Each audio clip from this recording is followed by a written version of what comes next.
আসসালামু আলাইকুম। সংবাদে আপনাদের সবাইকে স্বাগত জানাচ্ছি। আমি ফিরোজ তোহা। শুরুতেই আরবে কেবলস সংবাদ শিরোনাম।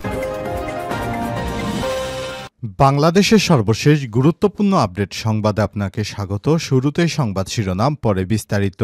শুরুতেই জানাবো, প্রধান উপদেষ্টার সঙ্গে প্রধান বিচারপতির বিশেষ বৈঠক বুধবার। প্রধান উপদেষ্টা ডক্টর মোহাম্মদ ইউনূসের সঙ্গে বিশেষ বৈঠকে বসবেন প্রধান বিচারপতি সৈয়দ রেফাত আহমেদ। আগামীকাল বুধবার 4 ডিসেম্বর বিকাল 5টায় রাষ্ট্রীয় অতিথি ভবন যমুনায় এই বৈঠক হওয়ার কথা রয়েছে। এরপর জানাবো, বাংলাদেশ নিয়ে মাস্টার প্ল্যান বাস্তবায়ন না হওয়ায় উগ্রতা দেখাচ্ছে ভারত। অভিযোগ করলেন বিএনপি সিনিয়র যুগ্ম মহাসচিব অ্যাডভোকেট রুহুল কবির রিজভী।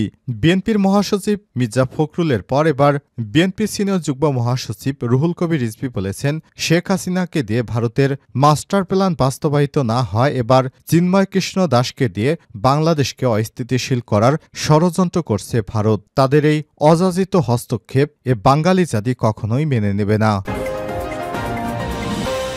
এরপর জানাবো, হাসিনার আমলের চেয়ে এখন বেশি নিরাপদে রয়েছে বাংলাদেশের হিন্দুরা।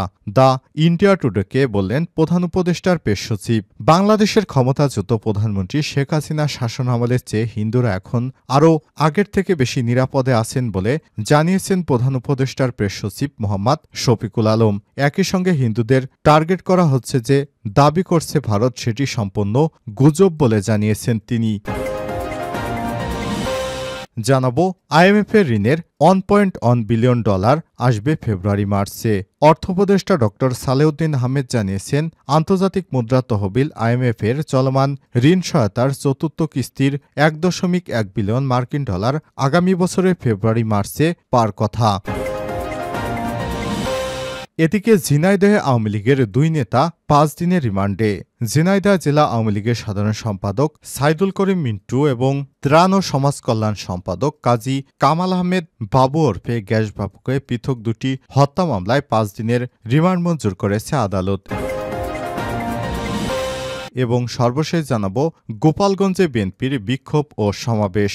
ভারতের আগরতলায় বাংলাদেশের সহকারী হাইকমিশনে হামলার প্রতিবাদে গোপালগঞ্জে বিক্ষোভ মিছিল ও সমাবেশ করেছে বাংলাদেশ জাতীয়তাবাদী দল বিএনপি। মঙ্গলবার 3 ডিসেম্বর বিকাল 4:30টার দিকে শহরের চৌরঙ্গি থেকে একটি বিক্ষোভ মিছিল বের করে বিএনপি এবং সহযোগী সংগঠনের নেতাকর্মীরা। মিছিলটি জেলা শহরের বিভিন্ন সড়ক প্রদক্ষিণ করে স্থানীয় প্রেস ক্লাবের সামনে এসে শেষ হয়। প্রিয় দর্শক, এতক্ষণ শুনছিলেন সংবাদ শিরোনাম, এবারে বিস্তারিত। তবে তার আগে বন্ধুরা, অনুরোধ থাকবে এই সংবাদটিতে একটি লাইক দিন। এই চ্যানেলে আপনি নতুন হয়ে থাকলে আমাদের সংবাদটি দেখতে দেখতে চ্যানেলটি সাবস্ক্রাইব করে রাখুন। কমেন্ট করে বন্ধুরা আপনার মূল্যবান মতামত জানিয়ে দিন আপনি বিশ্বের কোন দেশ থেকে বা বাংলাদেশের কোন স্থান থেকে আমাদের সংবাদটি দেখছেন এবং শুনছেন। এবারে বিস্তারিত। প্রধান উপদেষ্টার সঙ্গে প্রধান বিচারপতির বিশেষ বৈঠক বুধবার। প্রধান উপদেষ্টা ডক্টর মোহাম্মদ ইউনূসের সঙ্গে বিশেষ বৈঠক করবেন প্রধান বিচারপতি ডক্টর সৈয়দ রেফাত আহমেদ। আগামীকাল বুধবার বিকাল 5টার দিকে রাষ্ট্রীয় অতিথি ভবন যমুনায় এই বৈঠক অনুষ্ঠিত হওয়ার কথা রয়েছে। এদিকে বুধবার বড় রাজনৈতিক দলগুলোর সঙ্গে আলোচনা করবেন প্রধান উপদেষ্টা ডক্টর মোহাম্মদ ইউনূস। এছাড়াও জাতীয় ঐক্যের প্রয়োজনে রাজনৈতিক দলগুলোকে আহ্বান জানাবেন তিনি। প্রধান উপদেষ্টার পেশ সচিব শফিকুল আলম আজ মঙ্গলবার এসব তথ্য জানান। এ সময় তিনি বলেন, বৈষম্যবিরোধী ছাত্র আন্দোলন সহ সব ছাত্র সংগঠনের নেতাদের সঙ্গে আলোচনায় বসছেন প্রধান উপদেষ্টা ডক্টর মোহাম্মদ ইউনূস। বুধবার সব ধর্মীয় সংগঠনের নেতাদের সঙ্গে বৈঠক করবেন তিনি। এছাড়াও প্রধান উপদেষ্টার পেশ সচিব বলেন, ইন্ডিয়ার মিডিয়া বাংলাদেশ নিয়ে মিস ইনফরমেশন ছড়াচ্ছে, আমাদের ইমেজ নষ্ট হচ্ছে। এই ভয়াবহ তথ্য সন্ত্রাসের বিরুদ্ধে গণমাধ্যমকে দাঁড়াতে হবে। প্রধান উপদেষ্টার পেশ সচিব আরও বলেন, সেভরন মনে করছে বাংলাদেশে পরিমাণ বিনিয়োগ হচ্ছে, তাতে আগামীতে আরও জ্বালানি চাহিদা বাড়বে। শফিকুল আলম জানান, পতিত স্বৈরাচার গত 2 বছরে শেভরনের কোনো পেমেন্ট দেয়নি, আর বর্তমান সরকার 6 মাসের মধ্যেই পেমেন্ট করবে। বাংলাদেশ নিয়ে মাস্টার প্ল্যান বাস্তবায়ন না হয় উগ্রতা দেখাচ্ছে ভারত, রিজভী। বিএনপি সিনিয়র যুগ্ম মহাসচিব অ্যাডভোকেট রুহুল কবির রিজভী বলেছেন, বাংলাদেশে নিজেদের মাস্টার প্ল্যান বাস্তবায়ন না হয় ভারত অযাচিত উদ্বেগ ও উগ্রতা প্রকাশ করছে, যা সীমা অতিক্রম করছে। ভারতের আগরতলায় বাংলাদেশের সহকারী হাইকমিশনের হামলা এবং দেশটির উগ্র হিন্দুত্ববাদী আগ্রাসনের বিরুদ্ধে মঙ্গলবার ৩ ডিসেম্বর রাজধানীর ঢাকায় দলটির বিক্ষোভ মিছিলে অংশ নিয়ে সব কথা বলেন রুহুল কবির রিজভী।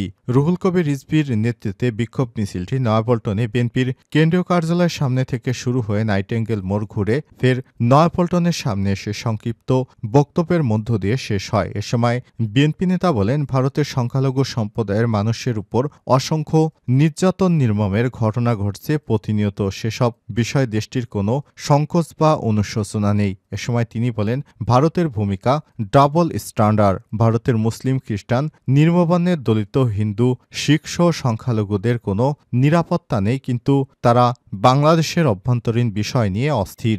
বিক্ষোভ মিছিলে অংশ নেয় বিএনপি চেয়ারপারসনের উপদেষ্টা আবুল খায়ের ভূঁইয়া, যুগ্ম মহাসচিব হাবিবুন নবী খান সোহেল, অ্যাডভোকেট আব্দুস সালাম আজাদ, প্রচার সম্পাদক সুলতান সালাউদ্দিন টুকু, ঢাকা মহানগর দক্ষিণ বিএনপির সদস্য সচিব তানবীর আহমেদ রবিন, বিএনপির স্বেচ্ছাসেবক বিষয়ক সম্পাদক মীর শরাফত আলী সপু, গবেষণা বিষয়ক সম্পাদক কৃষিবিদ শামীমুর রহমান শামীম, যুবদলের সভাপতি আব্দুল মোনায়েম মুন্না, সাধারণ সম্পাদক নুরুল ইসলাম নয়ন, মহানগর উত্তর যুবদলের আহ্বায়ক শরীফউদ্দিন জুয়েল, মহানগর দক্ষিণ যুবদলের সদস্য সচিব রবিউল ইসলাম নয়ন, যুবদলের সাবেক যোগাযোগ সম্পাদক গিয়াস উদ্দিন মামুন সহ অন্যান্য নেতাকর্মীরা। হাসিনা আমলের চেয়ে এখন বেশি নিরাপদে হিন্দুরা, ইন্ডিপেন্ডেন্ট টুডেকে প্রধান উপদেষ্টার পেশ সচিব। বাংলাদেশে ক্ষমতাচ্যুত প্রধানমন্ত্রী শেখ হাসিনা শাসন আমলের চেয়ে এখন হিন্দুরা বেশি নিরাপদে আছেন বলে জানিয়েছেন প্রধান উপদেষ্টার পেশ সচিব শফিকুল আলম। একই সঙ্গে বাংলাদেশে হিন্দুদের টার্গেট করা হচ্ছে দাবি করে ভারতীয় সংবাদ মাধ্যমে ব্যাপক অপতথ্য প্রচার করা হচ্ছে বলে জানিয়েছেন তিনি। মঙ্গলবার ৩ ডিসেম্বর ইন্ডিয়া টুডের এক প্রতিবেদনে সংক্রান্ত সাক্ষাৎকার তিনি এসব কথা বলেন। শফিকুল আলম বলেন, বাংলাদেশে হিন্দুরা বেশ সুরক্ষিত। তারা শেখ হাসিনার শাসনামলের চেয়ে এখন আরও বেশি সুরক্ষিত। আমরা এখন ভারত থেকে ব্যাপক অপতথ্যের অপপ্রচার দেখতে পাচ্ছি।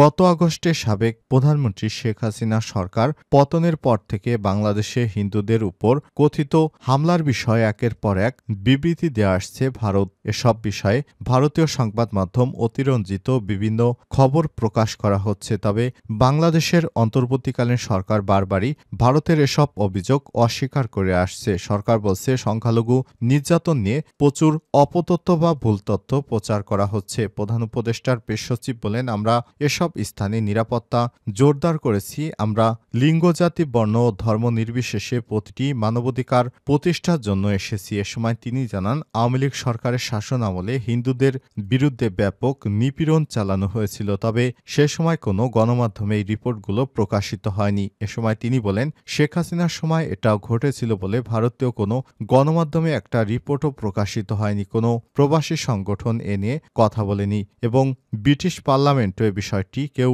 উত্থাপন করেনি।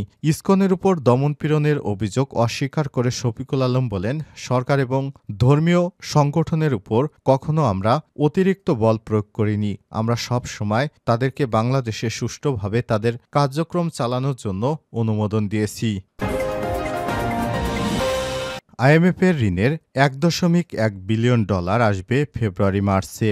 অর্থ উপদেষ্টা ডক্টর সালেউদ্দিন আহমেদ বলেছেন, আন্তর্জাতিক মুদ্রা তহবিল আইএমএফের চলমান ঋণ সহায়তার চতুর্থ কিস্তি $1.1 বিলিয়ন আগামী বছরের ফেব্রুয়ারি-মার্চে পাওয়া যাবে। মঙ্গলবার ৩ ডিসেম্বর আইএমএফের প্রতিনিধি দলের সঙ্গে বৈঠক শেষে সাংবাদিকদের এক প্রশ্নের জবাবে অর্থ উপদেষ্টা সব কথা জানান। তিনি বলেন, আইএমএফের ১৩ সদস্যের প্রতিনিধি দলটি সরকারের শীর্ষ পর্যায়ে বিভিন্ন দপ্তরে কর্মকর্তা ও সরকারি বিভিন্ন সংস্থার প্রধানদের সঙ্গে বৈঠক করবেন।